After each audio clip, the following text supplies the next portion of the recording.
Welcome to Swami Vivekananda institute और आप सभी का एक बार फिर से स्वामी विवेकानंद इंस्टीट्यूट में स्वागत है। और आज के इस वीडियो लेक्चर में हम आगे की जो सीरीज है यानी कि जो हम unit 4 biological basis of behaviour पढ़ रहे हैं उसका अगला जो टॉपिक है उसको डिस्कस करेंगे, जो कि है आपका central nervous system and peripheral nervous system, यानी कि केंद्रीय तंत्रिका तंत्र और परिधि तंत्रिका तंत्र के बारे में हम विस्तार पूर्वक चर्चा करेंगे।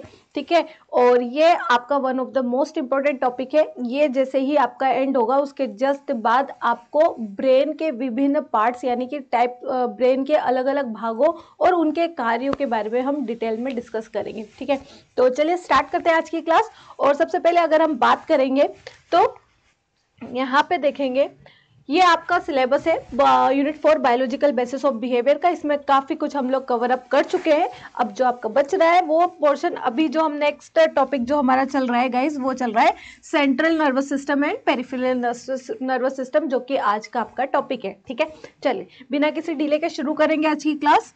और ये बिफोर जब भी हम आगे बढ़ते हैं तो एक बार बेसिक को वापस से देख लेना चाहिए, चूंकि हम नर्वस सिस्टम तंत्रिका तंत्र पढ़ने वाले हैं और उसके प्रकारों के बारे में हम लोग डिस्कस करना चाह रहे हैं। तो एक बार जो तंत्रिका तंत्र है उसकी जो मूलभूत इकाई है यानी कि जो उसकी फंडामेंटल यूनिट है वो क्या होती है उसके बारे में जान लेते हैं। ठीक है, तो ये है आपका न्यूरॉन। ठीक है, न्यूरॉन क्या होता है? आपका बेसिक स्ट्रक्चर होता है तंत्रिका तंत्र का। जो सबसे मूलभूत इकाई होती है वो आपका एक न्यूरॉन होता है ना।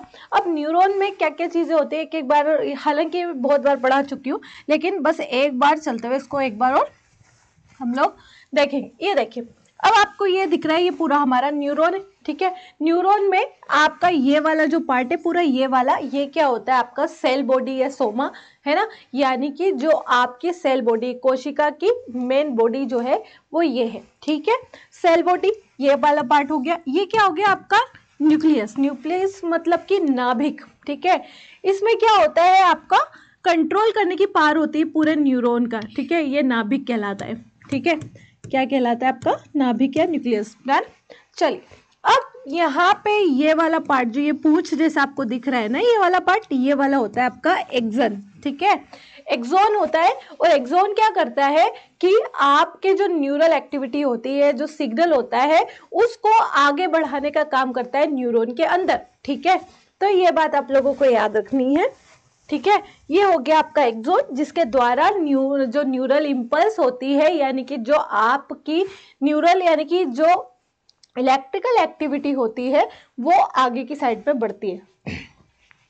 अब इसके ऊपर ये जो अगर आपको ब्लू कलर में दिख रहा है ये वाला हिस्सा, इस वाले हिस्से को बोलते हैं माइलिन शीथ। माइलिन की परत इसको बोलते हैं। ये क्या करती है? आपके एक्सोन में जो इलेक्ट्रिकल एक्टिविटीज हो रही है उन इलेक्ट्रिकल एक्टिविटीज को क्या करती है? प्रोटेक्ट करने का काम करती है और एक्सोन के ऊपर एज एन इंसुलेटर वर्क करती है। ठीक है, तो ये कुछ चीजें आप लोगों को याद रखना है। क्लियर? मैंने आपको बताया था, यहाँ पे मैं वापस से बता रही हूँ कि जो आपका सेंट्रल नर्वस सिस्टम है और जो आपका पेरिफेरल नर्वस सिस्टम है, जिसके बारे में हम अभी डिस्कस करेंगे, तो सीएनएस में माइलिन शीथ कौन बनाता है? ओलिगोडेंड्रोसाइट बनाती है। और जो आपका पीएनएस है वहां पे माइलिन शीथ का बनाने का काम कौन करती है? आपकी कौन सी? श्वान सेल्स करती है। बहुत इंपॉर्टेंट प्रश्न है, ये बहुत बार आया हुआ क्वेश्चन है, याद रखिएगा। ठीक है, क्लियर? चल आगे बात करेंगे, हम थोड़ा सा और देखेंगे। ठीक है, ये वाला जो ब्रांच लाइक शाखाओं के नुमा जो यहाँ पे स्ट्रक्चर है उनको हम डेंड्राइट्स कहते हैं। डेंड्राइट्स क्या करते हैं? पहले वाले न्यूरॉन से सिग्नल को ग्रहण करते हैं या सिग्नल को लेते हैं। सिग्नल को लेने के बाद में वो सिग्नल यहाँ पे एक्सोन हिलक तक जाते हैं और यहाँ पे एक न्यूरल इंपल्स बनते हैं। और फिर वो न्यूरल इंपल्स कहाँ से? एक्सोन के थ्रू कहाँ तक जाती है? पीछे एक्सोन टर्मिनल तक। ये वाला जो भाग है आपका, ये वाला भाग कहलाता है एक्सोन टर्मिनल। और एक्सोन टर्मिनल बेसिकली आपका क्या करता है? इस न्यूरल इंपल्स को यहाँ पे जब आता है तो इसके अंदर कुछ वेसिकल्स होती है, कुछ गुहा होती है, जिसके अंदर कुछ रासायनिक पदार्थ यानी कि केमिकल सब्सटेंस भरे होते हैं, जिन्हें हम न्यूरोट्रांसमीटर कहते हैं। उनको ट्रिगर करवाती है, उनको उत्तेजित करवाती है और फिर इस तरीके से ये एक्टिविटीज आगे बढ़ती रहती है और इसके माध्यम से हमारी पूरी बॉडी जो है वो फंक्शन करती है। ठीक है, यानी कि पूरी बॉडी कार्य करती है इस पूरे प्रोसेस के माध्यम से। होपफुली आपको समझ आया होगा। चलिए आज की तरफ चलते हैं, नर्वस सिस्टम की बात करेंगे। तंत्रिका तंत्र होता क्या है?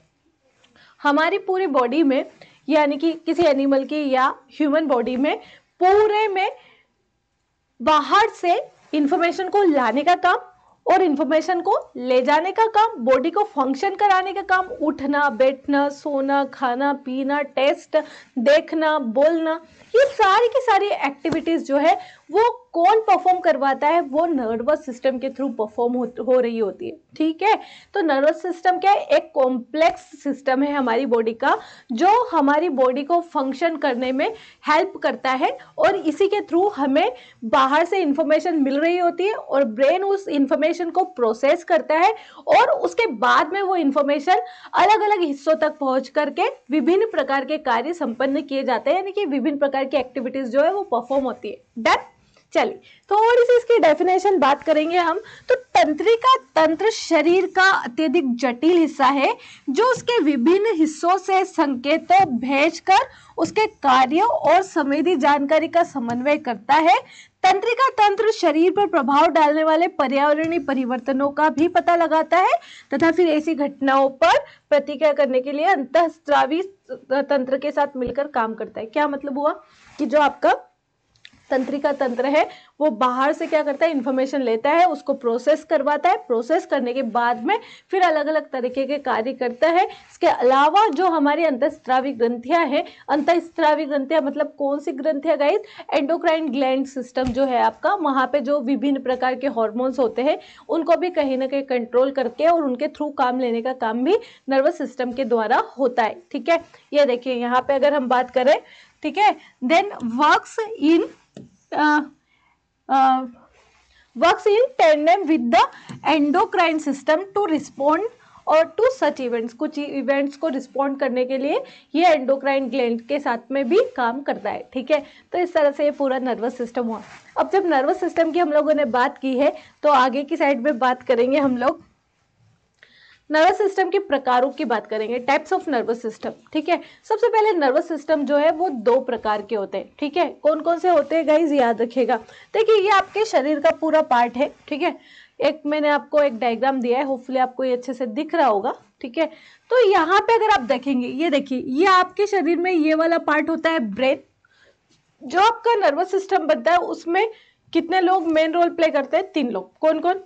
एक आपका ब्रेन, एक आपका स्पाइनल कॉर्ड और एक होता है आपकी नर्व्स यानी कि तंत्रिकाएं। ये देखें, ये हो गया आपका ब्रेन यानी कि मस्तिष्क, स्पाइनल कॉर्ड यानी कि मेरुरज्जु, इसको हिंदी में कहते हैं।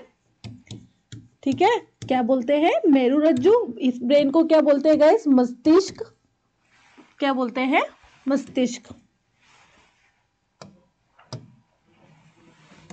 ठीक है, ब्रेन को हम बोलते हैं मस्तिष्क। ठीक है, और नर्व्स जो है वो आपकी होती है तंत्रिकाएं। तंत्रिकाएं मतलब वही न्यूरॉन। ठीक है, क्लियर? इस तरह से आप लोगों को 3 चीजों से मिलकर आपका पूरा तंत्रिका तंत्र बना होता है, नर्वस सिस्टम बना होता है। अब नर्वस सिस्टम जो है उसमें आप लोगों को 2 तरीके के प्रकार है, आप लोगों को वो याद रखना है।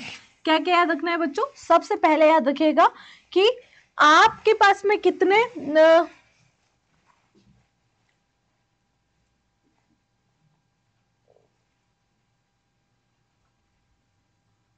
चलिए, ठीक है, ये मस्तिष्क था आपका और ये आपकी तंत्रिकाएं थी। ठीक है, याद रखिएगा। तो हम लोगों को ये बात याद रखनी है कि जो ये है आपका ब्रेन और स्पाइनल कॉर्ड मिल करके एक तंत्रिका तंत्र बनाती है। उस तंत्रिका तंत्र का नाम होता है आपका CNS। क्या नाम होता है इसका? CNS। CNS को अगर पूरी बात करें तो हम इसको बोलते हैं सेंट्रल नर्वस सिस्टम। ठीक है, क्या बोलते हैं इसको गाइस? सेंट्रल नर्वस सिस्टम हम इसको बोलते हैं। इसी तरह से अच्छा हिंदी में अगर बात करें तो केंद्रीय तंत्रिका तंत्र हम इसको हिंदी में कहते हैं। ठीक है, क्या बोलते हैं? केंद्रीय तंत्रिका तंत्र। ठीक है, तो नंबर 1 चीज ये हुई। नंबर 2 पे आप लोगों को याद रखना है PNS। PNS को अगर बात करेंगे तो होगा पेरिफेरल नर्वस सिस्टम। अगर हम इसको हिंदी में बात करेंगे तो इसको बोलते हैं परिधीय तंत्रिका तंत्र। क्या बोलते हैं गाइस इसको? परिधीय तंत्रिका तंत्र हिंदी में इसको कहा जाता है। तो इस तरह से आपके दो नर्वस सिस्टम है, नर्वस सिस्टम के दो टाइप हो गए। एक होता है आपका CNS केंद्रीय तंत्रिका तंत्र और एक होता है आपका PNS यानी कि परिधीय तंत्रिका तंत्र। अब जब केंद्रीय तंत्रिका तंत्र की बात करते हैं तो केंद्रीय तंत्रिका तंत्र में आपके दो चीजें से मिलकर बना होता है। अगर आप यहाँ पे देखेंगे तो पिंक कलर में एक तो ब्रेन और एक ही आपकी स्पाइनल कॉर्ड होती है। कुछ इस तरीके से मस्तिष्क और मेरुरज्जु के मिलने से आप लोगों का निर्माण होता है CNS का यानी कि केंद्रीय तंत्रिका तंत्र का। इसके अलावा जो अगर आपको दिख रहा है ये ब्लू कलर में जितना भी आपको नर्व्स दिख रही है ये वाला पार्ट, ठीक है ना, ये अलग अलग बाकी के हिस्से में जो तंत्रिकाओं का तंत्र होता है वो वाला होता है आपका परिधीय तंत्रिका तंत्र यानी कि पेरिफेरल नर्वस सिस्टम। ठीक है, तो दो बातें याद रखना है आप लोगों को। चलिए इसको थोड़ा सा और आगे समझेंगे हम लोग। ये है यहाँ पे मैंने आपको दिया है, ये अंग्रेजी में है बट मैं इसको हिंदी में एक्सप्लेन करने वाली हूँ आप सभी के सामने, डोंट वरी। ठीक है, चलिए तो सबसे पहले अगर हम बात करेंगे तो यहाँ पे मैंने आपको दिखाया हुआ है नर्वस सिस्टम। अब नर्वस सिस्टम यानी कि तंत्रिका तंत्र जो है बहुत सारी नर्व से मिलकर बना होता है जो हमारी बॉडी से बाहर के एनवायरनमेंट से इंफॉर्मेशन को लाता है और इस इंफॉर्मेशन को ब्रेन के द्वारा प्रोसेस किया जाता है और उसके तुरंत उसके द्वारा उसके एक्ट किया जाता है, उसकी प्रतिक्रिया दी जाती है। ठीक है, ओके चलिए अब बात करते हैं जो नर्वस सिस्टम है वो कितने टाइप का हुआ आपका। एक होता है आपका सेंट्रल नर्वस सिस्टम और एक होता है आपका पेरिफेरल नर्वस सिस्टम, जो मैंने आपको बता दिया केंद्रीय तंत्रिका तंत्र और परिधीय तंत्रिका तंत्र। ये दो प्रकार के आपके तंत्रिका तंत्र हुए। ये देखिए ये ब्रेन और स्पाइनल कॉर्ड से मिलकर आपके क्या बन रहा है, CNS। और अगर आप यहाँ देखोगे कि जो रेस्ट ऑफ द बॉडी में आपकी जो नर्व्स है वो आपकी पेरिफेरल नर्वस सिस्टम बनाती है यानी कि इसको PNS कहा जाता है। क्लियर, परिधीय तंत्रिका तंत्र हिंदी में कहा जाता है। अब परिधीय तंत्रिका तंत्र या PNS जो है वो आगे चल करके अगेन दो भागों में विभाजित हो जाता है। उसके भी अपने दो प्रकार है। कौन कौन से दो प्रकार है? नंबर 1 अगर बात करें इसको बोलेंगे ऑटोनोमिक नर्वस सिस्टम यानी कि स्वायत्त तंत्रिका तंत्र, और दूसरा होता है आपका सोमेटिक नर्वस सिस्टम जिसको हिंदी में बोला जाता है दैहिक तंत्रिका तंत्र। ठीक है, क्या कहा? ये है आपका स्वायत्त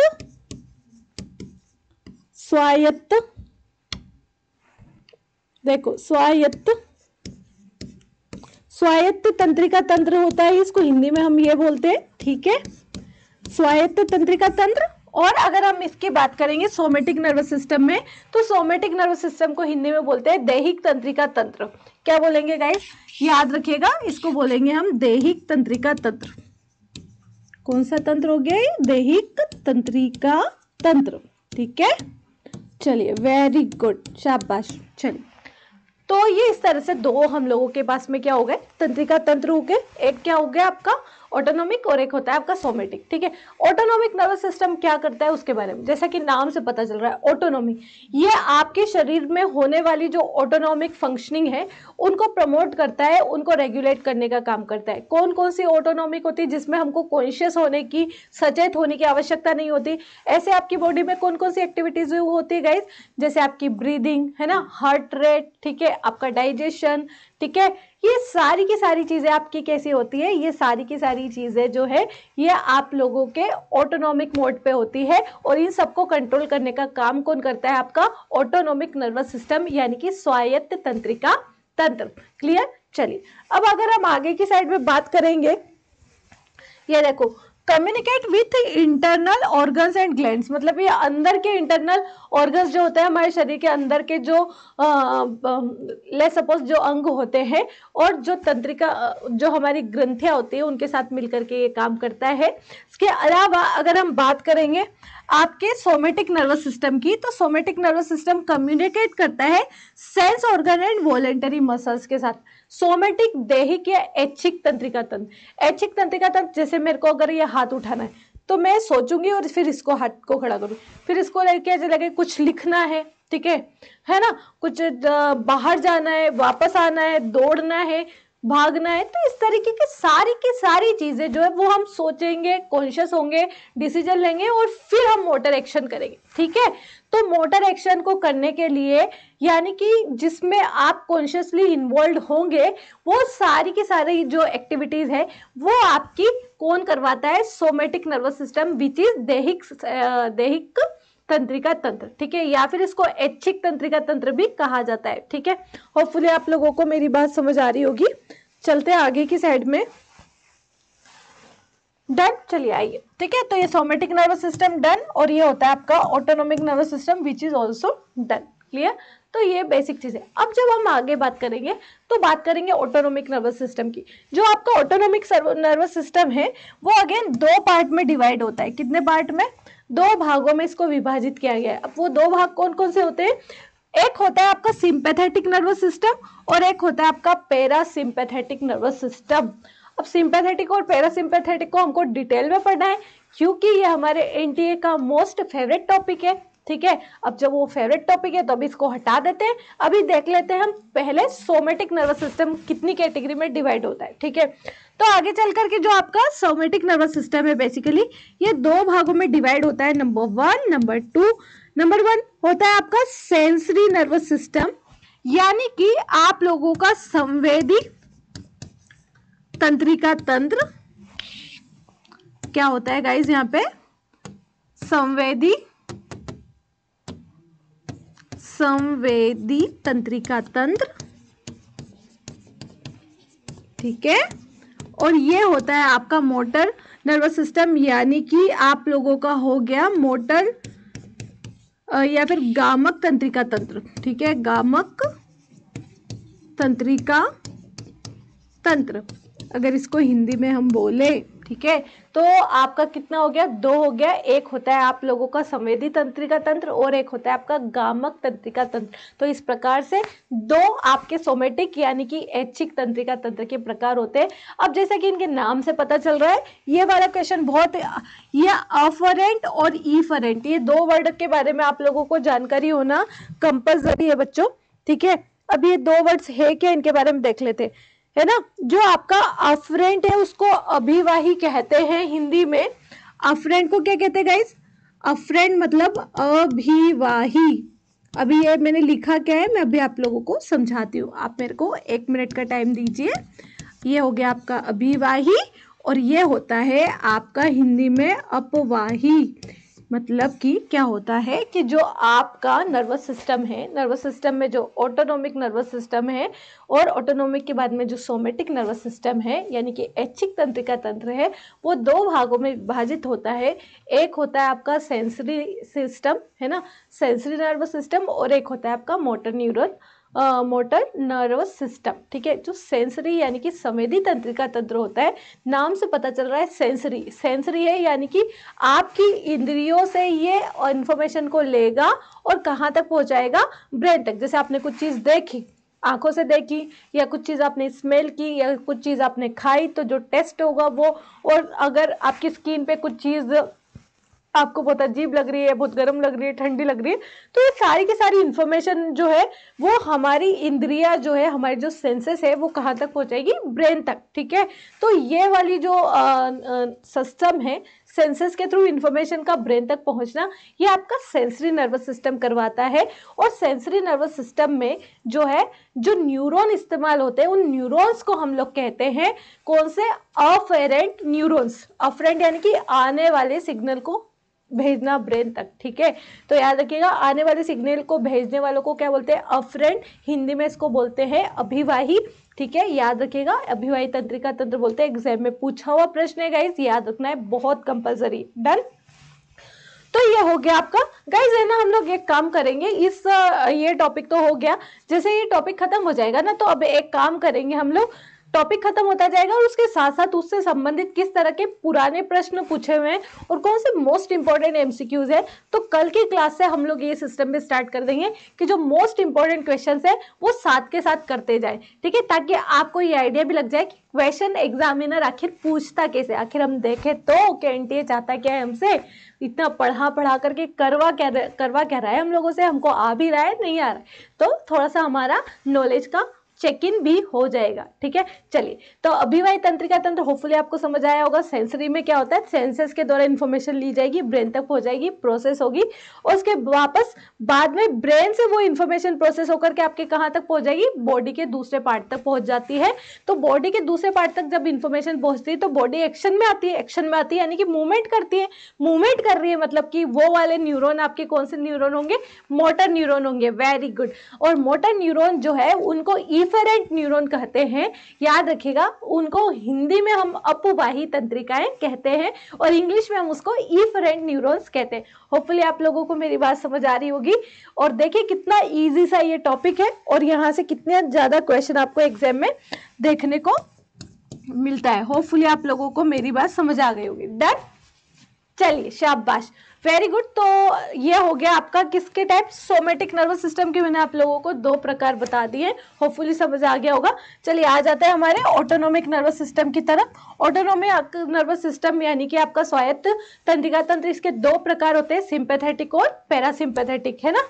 सिंपैथेटिक और पैरासिम्पैथेटिक, सिंपैथेटिक और पैरासिम्पैथेटिक के लिए आप लोग वर्ड याद रखिएगा, इसको बोलते हैं आपका सहानुभूति विभाजन और पैरा सिंपैथेटिक। ठीक है, सहानुभूति वाला तंत्रिका तंत्र और एक तरह से पैरासिम्पैथेटिक नर्वस सिस्टम, ये दो तरह के आपके नर्वस सिस्टम हैं। अच्छा, सिंपैथेटिक और पैरासिम्पैथेटिक के लिए आप लोगों को सबसे मेन बात जो याद रखना है, जब आप बहुत ज्यादा काम वाली सिचुएशन में होते हैं, आराम की सिचुएशन में होते हैं ना, तो आराम वाली सिचुएशन में जब हम लोग होते हैं तो आप लोग बहुत सुख की, परम सुख की स्थिति में होते हैं ना, परम सुख में। अभी जैसे आप आराम से बैठ करके वीडियो देख रहे हैं, पढ़ रहे हैं, सीख रहे हैं, ठीक है, तो ये वाली कंडीशन जो होती है ये पैरासिम्पैथेटिक नर्वस सिस्टम की होती है। पैरासिम्पैथेटिक नर्वस सिस्टम में कब एक्टिव होता है आपकी बॉडी का, जब आप बहुत काम, आराम से, कंफर्ट जोन में, सुकून वाली स्थिति में बैठे होते हैं, जब आप को किसी भी प्रकार की ना तो कोई एंजाइटी हो रही है, ना कोई टेंशन है, ना कोई स्ट्रेस है, तो इस समय जो आपका नर्वस सिस्टम वर्क कर रहा है वो पैरासिम्पैथेटिक नर्वस सिस्टम वर्क कर रहा है। वेर जब आपके ऊपर कोई मुसीबत आती है, भूकंप आ गया, अर्थक्वेक आ गया, या फिर आपको एकदम से किसी ने बहुत तेज आकर के चिल्ला दिया, ठीक है, या कोई आपको पीटने के लिए आपके पीछे दौड़ रहा है, तो उस समय जो आपका नर्वस सिस्टम एक्टिवेट होता है, जब अराउजल वाली कंडीशन होती है, वो होता है सिंपैथेटिक नर्वस सिस्टम यानी कि सहानुभूति वाला तंत्रिका तंत्र। और इसमें आप क्या करते हो, बहुत ज्यादा डरे हुए होते हो, एंशियस होते हैं, आपकी हार्ट बीट बढ़ रही होती है, आपका मुंह सूख रहा होता है, तो इस तरीके की सारी घटनाएं होती है जब सिंपैथेटिक नर्वस सिस्टम होता है।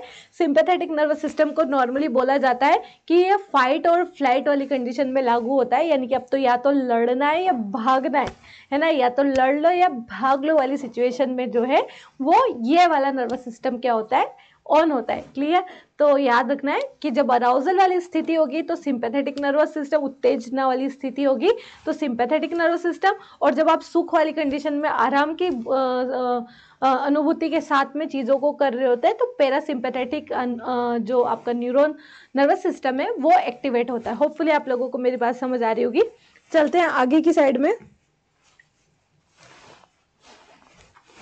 डन, चलिए थोड़ा सा आपके एग्जाम में जो है वो सिंपैथेटिक नर्वस सिस्टम के समय हमारी बॉडी में क्या क्या चेंजेस हो रहे थे या हमारी बॉडी किस तरह से रिस्पॉन्स कर रही होती है वहां पे, और इसके साथ में पैरासिम्पैथेटिक नर्वस सिस्टम जो है उस समय हमारी बॉडी किस तरह से रिएक्ट करती है, बॉडी के अलग अलग पार्ट किस तरीके से रिएक्ट करते हैं, यहाँ से एग्जाम में बहुत बार प्रश्न पूछा जाता है, तो हम थोड़ा सा इसको डीप डाइव करेंगे। ठीक है, चलिए होपफुली यहाँ तक समझ आ गया होगा। मैं इसको आगे बढ़ाऊं उससे पहले मैं आप लोगों को एक बार शॉर्ट में क्या कर देती हूँ, इसका वो दे देती हूँ, क्या कर देती हूँ, रिवीजन दे देती हूँ। ठीक है, चलिए स्टार्ट। चलिए सबसे पहले आप लोगों को मैंने क्या बताया, तंत्रिका तंत्र के बारे में बताया। तंत्रिका तंत्र क्या होता है आप लोगों का, तंत्रिका तंत्र जो है तंत्रिकाओं यानी कि बहुत सारे न्यूरॉन्स का एक ऐसा जाल होता है जो हमारे शरीर की विभिन्न क्रियाओं को यानी कि विभिन्न फंक्शन को परफॉर्म करने में हेल्प करता है। ठीक है, नर्वस सिस्टम दो प्रकार का होता है, एक होता है आपका सीएनएस और एक होता है आपका पीएनएस। सीएनएस यानी कि केंद्रीय तंत्रिका तंत्र, central nervous system, PNS peripheral nervous system. अब जब केंद्रीय तंत्रिका तंत्र है वो आपका ब्रेन और स्पाइनल कॉर्ड से मिलकर बना होता है, यानी कि मस्तिष्क और मेरुरज्जु से मिलकर के आपका सीएनएस बना होता है, ये देखिए। ठीक है, और आपका पीएनएस जो होता है वो बॉडी के दूसरे पार्ट में जो नर्व्स होती है मस्तिष्क और मेरुरज्जु को छोड़ करके, ब्रेन और स्पाइनल कॉर्ड को छोड़ करके जो रेस्ट ऑफ द बॉडी के पार्ट्स होते हैं वो सारी की सारी चीजें किस में आ जाती है, आपकी पेरिफेरल नर्वस सिस्टम में आ जाती है। पेरिफेरल नर्वस सिस्टम जो है वो दो भागों में आगे चल करके विभाजित होता है। एक होता है ऑटोनोमिक नर्वस सिस्टम और एक होता है आपका somatic nervous system. Autonomic nervous system जो आपकी बॉडी के ऑटोनोमिक होने वाले फंक्शंस को कंट्रोल या रेगुलेट करता है। कौन कौन सा, such your breathing, your eye blinking, ठीक है, योर डाइजेशन, ठीक है, योर इसके अलावा आपका यूरिनल प्रोसेस सारा का सारा, ठीक है, एक्सेटरी प्रोसेस जो है आपकी बॉडी की, वो सारी की सारी किसके द्वारा कंट्रोल होती है, ऑटोनोमिक नर्वस सिस्टम के द्वारा, यानी कि स्वायत्त तंत्रिका तंत्र के द्वारा। और सोमेटिक नर्वस सिस्टम जो है आपका, सोमेटिक नर्वस सिस्टम जो है वो आपको इसको हिंदी में दे ही क्या, ऐच्छिक तंत्रिका तंत्र भी कहते हैं। ये आपकी कॉन्शियस मूवमेंट जो है, कॉन्शियस होकर के जो कुछ भी काम आप परफॉर्म कर रहे होते हैं उसके लिए ये उत्तरदायी है या रिस्पॉन्सिबल है। आगे चल करके अगर बात करें, ऑटोनोमिक नर्वस सिस्टम दो प्रकार में डिवाइड होता है। एक होता है आपका सिंपैथेटिक नर्वस सिस्टम और एक होता है आपका parasympathetic nervous system. Sympathetic nervous system कब एक्टिव होता है, जब आप अराउजल वाली कंडीशन में होते हो, डर वाली सिचुएशन में होते हो, फियरफुल वाली सिचुएशन में होते हैं, फाइट और फ्लाइट वाली कंडीशन में। वेयर पैरासिम्पैथेटिक नर्वस सिस्टम कब काम करता है, जब आप बहुत ज्यादा शांत काम अवस्था में या कंफर्ट जोन की सिचुएशन में होते हैं, ठीक है। और इसी तरह से अगर बात करेंगे हम कौन सी, सोमेटिक नर्वस सिस्टम, ये भी दो प्रकार का होता है। एक होता है आपका सेंसरी और एक होता है मोटर।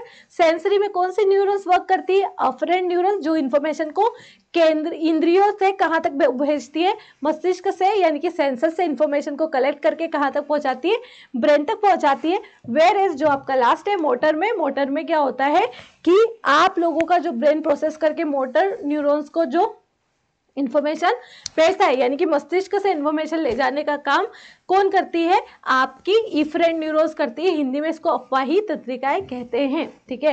होपफुली आप लोगों को ये बात समझ आ गई होगी। और ये पूरा का पूरा स्लाइड जो है मैंने कोशिश की कि आपको अच्छे से समझा सकूं। मैंने इसको हिंदी में भी यहाँ पे दिया है गाइस। देखिए, जिन बच्चों को हिंदी में नोट्स चाहिए था, आप में से बहुत सारे लोग बोल रहे थे मैम हिंदी में दे दीजिए, तो ये आपका हिंदी में यहाँ पे अवेलेबल है। देखो, ये तंत्रिका तंत्र क्या है, ये तंत्रिका तंत्र की पूरी परिभाषा, उसके प्रकार, केंद्रीय तंत्रिका तंत्र और परिधीय तंत्रिका तंत्र, ठीक है। और बाकी चीजें मैं आप लोगों को समझा चुकी हूँ, ठीक है। तो आप लोग इसका स्क्रीनशॉट ले लीजिएगा तो आप लोगों को हेल्प हो जाएगी, ठीक है। चलिए, होपफुली ले लिया होगा आप लोगों ने। चलते हैं आगे की साइड में। चलिए, अब देख लेते हैं थोड़ा सा, जब सिंपैथेटिक नर्वस सिस्टम और पैरासिम्पैथेटिक नर्वस सिस्टम एक्टिव होते हैं तो हमारी बॉडी के विभिन्न पार्ट जो है, अलग अलग हिस्से जो है, वो किस तरीके से एक्ट कर रहे होते हैं, बात करेंगे। अच्छा, मैं ये बताऊं उससे पहले आप लोगों को कुछ ये सीख लेना है। ये देखिए भाई, ये होता है आपका सिंपैथेटिक नर्वस सिस्टम में और ये होता है आपका पैरासिम्पैथेटिक नर्वस सिस्टम। अब सिंपैथेटिक और पैरासिम्पैथेटिक में होता है क्या, सुनिए। सिंपैथेटिक का मतलब क्या बताया मैंने आप लोगों को, सहानुभूति वाला तंत्रिका तंत्र, पैरासिम्पैथेटिक नर्वस सिस्टम, ठीक है। अब जो सिंपैथेटिक नर्वस सिस्टम होता है, यानी कि जब आप कब होते हैं, जब आप डेंजर वाली सिचुएशन में, यानी कि खतरे वाली स्थिति में महसूस करते हैं अपने आप को, ठीक है। नंबर 1 बात तो आपको ये याद रखना है। नंबर 2, जब आप कौन सी सिचुएशन में होते हैं, फाइट और फ्लाइट की सिचुएशन में होते हैं, ठीक है। फाइट और फ्लाइट की सिचुएशन में जब आप होते हैं तो ये आपका काम करता है, यानी कि लड़ो या भागो वाली स्थिति में होते हैं, ठीक है। तो इस स्थिति में जो अगर होता है, या आप यहाँ पे अगर आईज देख रहे होंगे तो ये आईज में जो आपकी पुतली होती है, यानी कि जो आपका प्यूपिल है, ये प्यूपिल, और यहाँ के आईज में और यहाँ के प्यूपिल में कंपेयर कीजिए, आप देखेंगे कि ये वाला जो प्यूपिल है, ये साइज जो है ये बड़ा है, मतलब ये डायलेट कर रहा है। डायलेट करने का मतलब क्या होता है बच्चों, प्रसार होना। तो आपका जो प्यूपिल है, जब आप बहुत ज्यादा डर वाली सिचुएशन में होते हैं तो प्यूपिल जो है आंख का, वो डायलेट करता है। डायलेट करने का मतलब क्या होता है, उसका प्रसार होता है, वो बढ़ जाता है। क्या हो जाता है, बढ़ जाता है। आंख जो है, आंख का जो प्यूपिल होगा या पुतली होगी, उसका साइज क्या हो जाएगा, वो प्रसारित होकर के बड़ा हो जाएगा। कब, जब आप डर वाली सिचुएशन में होते हैं तो प्यूपिल डायलेट होता है। ये क्वेश्चन बहुत बार एग्जाम में आया हुआ है कि सिंपैथेटिक नर्वस सिस्टम में प्यूपिल क्या करता है, डायलेट करता है, कॉन्स्ट्रिक्ट करता है, ठीक है, यानी कि उसका प्रसार होता है या उसमें सिकुड़न होती है। तो आप लोगों को याद रखना है, प्रसार होकर के बड़ा हो जाता है, ठीक है। कब, जब आप डर वाली स्थिति में होते हैं, फाइट और फ्लाइट वाली सिचुएशन में। वेयर एज जब हम बात करेंगे पैरासिम्पैथेटिक नर्वस सिस्टम सिस्टम की। पैरासिम्पैथेटिक नर्वस सिस्टम में आपका जो प्यूपिल है वो डायलेट नहीं करता है, वो क्या करता है, कॉन्स्ट्रिक्ट करता है। तो ये देखिए अब छोटा हो गया ना इसका साइज, तो ये क्या करता है, कॉन्स्ट्रिक्ट करता है। क्या करता है, कॉन्स्ट्रिक्ट करता है। कॉन्स्ट्रिक्ट करने का मतलब क्या होता है, ये सिकुड़ जाता है, सिकुड़ जाता है या फिर क्या हो जाता है, छोटा हो जाता है। क्लियर?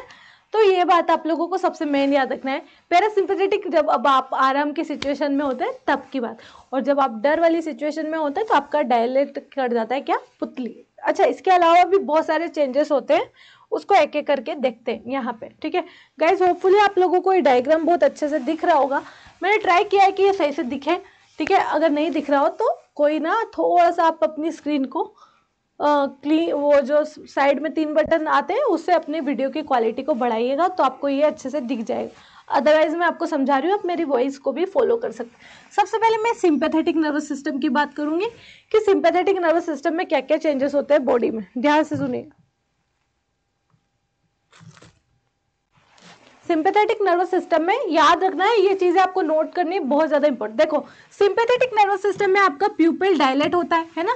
आपका प्यूपिल, जब आप बहुत ज्यादा डर की सिचुएशन में, कोई आप सड़क से जा रहे हो और आपके पीछे कोई अजनबी व्यक्ति दौड़ते हुए पीछे बढ़ जाए, ठीक है, या फिर कोई आपके पीछे बहुत खतरनाक डॉग पीछे बढ़ जाए, है ना, आपको कट करने के लिए, बाइट करने के लिए, गेटिंग द पॉइंट, तो आपको क्या करेंगे, एकदम से तेज तेज भागेंगे। क्लियर? बात समझ आ रही? तो इस सिचुएशन में क्या होता है कि आपका प्यूपिल क्या करेगा, मतलब कठपुतली डायलेट करेगी। नंबर 2 पे याद रखिएगा, नंबर 1, नंबर 2 पे आप लोगों को याद रखना है, आपका स्लाइवा इनहिबिट होगा। स्लाइवा इनहिबिट होने का मतलब ये है कि आपका मुंह जो है, मुंह में जो लार बन रही है वो बंद हो जाएगी, और लार बनना जब बंद हो जाएगी तो मुंह सूख जाता है। इसलिए आपने देखा होगा टीवी में इधर उधर कि, या आपने भी महसूस किया होगा कि जब भी डर वाली सिचुएशन में होता है तो मुंह सूख जाता है, प्यास लगती है। ठीक है, तो ये वाला रीजन है। इसमें क्या होता है, रिलैक्स ब्रोंकिस। ब्रोंकिस मतलब जो ये आपके फेफड़े में होती है ना, इधर इधर, ठीक है, ब्रोंकिस। तो ब्रोंकिस क्या होती है आपकी, क्या करती है, रिलैक्स हो जाती है। क्योंकि जब आप बहुत ज्यादा डर वाली सिचुएशन में होते हैं तो आपकी ब्रीदिंग रेट एकदम क्या होती है, बढ़ती है, और ब्रीदिंग रेट बढ़ेगी मतलब कि आपको बहुत जल्दी जल्दी जल्दी ऑक्सीजन की जरूरत पड़ेगी। बात समझ आ रही है?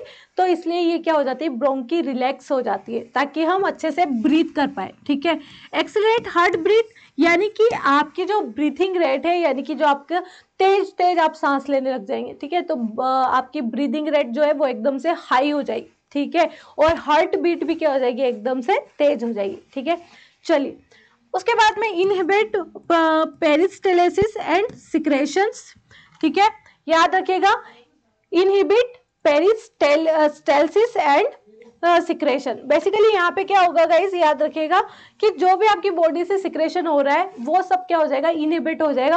आपकी बॉडी पूरी तरह से प्रॉपर फंक्शन जो कर रही होती है पैरासिम्पैथेटिक नर्वस सिस्टम में, वो सब बंद हो जाएगा, डाइजेशन नहीं होगा। ठीक है, और उससे रिलेटेड जितनी भी एक्टिविटीज है वो सब क्या हो जाएगी, इनहिबिट हो जाएगी, रुक जाएगी। ठीक है, चलिए stimulate glucose production and release, यानी कि ज्यादातर क्या होगा, ग्लूकोज का प्रोडक्शन होगा, क्योंकि हमें इस टाइम में बहुत ज्यादा एनर्जी की जरूरत पड़ेगी। ठीक है, तो एनर्जी की जरूरत पड़ेगी तो ग्लूकोज क्या करेंगे, हम स्टिमुलेट करेंगे हमारी बॉडी, यानी कि उसको बढ़ाएगी। ठीक है, इसके अलावा आप लोग याद रखिएगा, इनहेबिट ब्लैडर कंस्ट्रिक्शन, यानी कि यहाँ पे जो ब्लड कॉन्स्ट्रिक्शन होता है, यानी कि जब नॉर्मल कंडीशन में आपका ब्लैडर क्या होता है, कॉन्स्ट्रिक्ट करता है। ठीक है, कॉन्स्ट्रिक्ट करता है तो आपका यूरिन पे पूरा कंट्रोल रहता है, लेकिन यहाँ पे क्या होता है, ये इनहेबिट कर देता है ब्लैडर कंट्रोल को। तो आपने देखा होगा बहुत ज्यादा डर से भी यूरिन भी पास हो जाता है। ठीक है, चलिए इसके अलावा बात करेंगे दूसरे ऑर्गेज्म को ये स्टिमुलेट करता है सिंपैथेटिक नर्वस सिस्टम में। कुछ बातें हैं मेन में याद रखिएगा, इसके अलावा बाकी चीजें मैं आपको बता चुकी, इसकी जस्ट उल्टी हम लोग यहाँ पे देखेंगे। पैरासिम्पैथेटिक में आपका प्यूपिल जो है वो कॉन्स्ट्रिक्ट करता है। कॉन्स्ट्रिक्ट करने का मतलब क्या होता है कि सिकुड़ जाता है, आग की पुतली, जो मैंने अभी आपको बताया था। स्टिमुलेट स्लाइवा फ्लो, यहाँ पे आपका प्रॉपर स्लाइवा बनता है। स्लाइवा बनने के बाद आपकी जो ब्रोंकीज है ना, उस टाइम में जब आप आराम की स्थिति में है तो आपको बहुत ज़्यादा ऑक्सीजन की इनहेल करने की आपको ज़रूरत नहीं होती है। ठीक है, तो नहीं होती है तो इट्स ओके, आपकी बॉडी जो ब्रोंकीज है वो नॉर्मल तरीके से काम करेगी। अब जब वो नॉर्मल तरीके से काम कर रही है तो कोई दिक्कत नहीं है। ठीक है, अगला है स्लो हार्ट बीट होती है, बहुत स्लो हार्ट बीट होगी आपकी, और आपकी ब्रीदिंग रेट भी क्या होती है, नॉर्मल होती है, स्लो होती है, ठीक है। चलिए, स्टिमुलेट्स सिक्रेशन, जब ये होता है तो फिर हमारा डाइजेशन सिस्टम भी अच्छे से वर्क करता है, तो डाइजेशन सिस्टम में जितनी भी एक्टिविटीज होती है वो प्रॉपर होती है, ठीक है। इसको आप याद रख सकते हैं डाइजेशन सिस्टम से, किसे याद रख सकते हैं गाइस, डाइजेशन सिस्टम से, कौन से, इसको, ठीक है। इसके अलावा जो बॉडी में जब डाइजेशन के सिस्टम में अलग अलग तरीके से जो हार्मोन रिलीज हो रहे होते हैं, जो जूसेस रिलीज हो रहे होते हैं, वो भी प्रॉपर तरीके से हो जाएगी। याद रखिएगा, ये स्टिमुलेट्स बाइल रिलीज, ठीक है, बाइल रिलीज भी होगा आपका, ठीक है। कॉन्स्ट्रिक्ट ब्लैडर, ब्लैडर कॉन्स्ट्रिक्ट होंगे, मतलब कि आसानी से यूरिन पास नहीं होगा, उस पर आपका कंट्रोल होगा। तो ये सारी की सारी चीजें आपको याद रखनी है। Sympathetic nervous system, parasympathetic nervous system, इसके नोट्स बना लीजिएगा, ये बहुत ज्यादा इंपॉर्टेंट है। इसके अलावा ये वाली स्लाइड भी आप देख सकते हैं, इसमें भी मैंने प्रॉपर तरीके से दिया हुआ है, और जो मैंने चीजें आपको बोली है वो मैंने आपको हिंदी में भी समझाई है, तो होपफुली आप लोगों को मेरी सारी बात समझ आ रही होगी। तो thank you so much for watching. इसके आगे का जो नेक्स्ट टॉपिक है वो हम नेक्स्ट वीडियो लेक्चर में कवर करेंगे। Thank you so much for watching, और इनको अच्छे से रिवाइज कीजिएगा, इनके नोट्स बनाइएगा, हिंदी वाले बच्चे भी और इंग्लिश वाले भी, एंड मिलते हैं नेक्स्ट वीडियो में। Thank you so much for watching, keep learning.